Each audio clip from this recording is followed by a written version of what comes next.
2016. Oui, la loi relative à la transition énergétique s'applique dès 2016. Le décret d'application de l'article 173 a été publié fin 2015. Il stipule que les investisseurs devront communiquer sur les sujets ESG dans leurs rapports annuels 2016. Certains seuils existent qui permettront pour l'instant de s'en tenir à décrire les démarches de prise en compte des critères extra-financiers pour les petits acteurs. 2016, c'est donc aujourd'hui. Quelle est la place des sociétés de gestion ? Tout d'abord, elles sont elles-mêmes concernées. Elles avaient déjà l'obligation de communiquer sur la prise en compte ou non de critères extra-financiers. Mais ce serait réducteur de ne voir leur rôle que dans cette obligation pour elles-mêmes.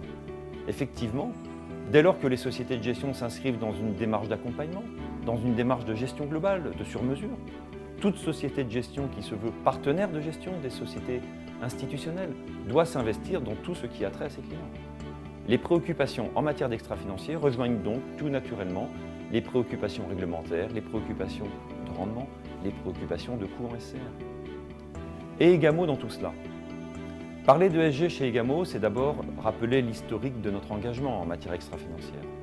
Au-delà des obligations du Code monétaire et financier, et bien avant l'obligation de communication qui nous a été faite, les valeurs d'Egamo ont conduit tout naturellement à la signature, dès avril 2010, des principes de l'ENU pour l'investissement responsable.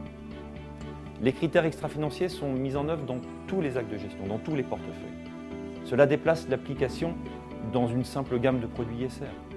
Nous sommes persuadés que les questions extra-financières peuvent affecter la performance financière et que la maîtrise des risques est meilleure si les questions extra-financières sont prises en compte de façon appropriée.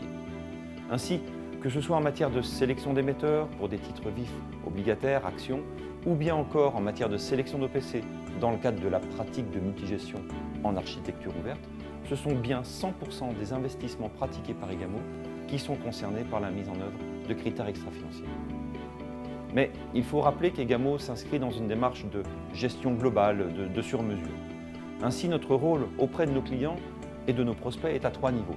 Tout d'abord, les aider et les accompagner à définir une politique ESG, ensuite décliner et gérer, enfin faire du reporting.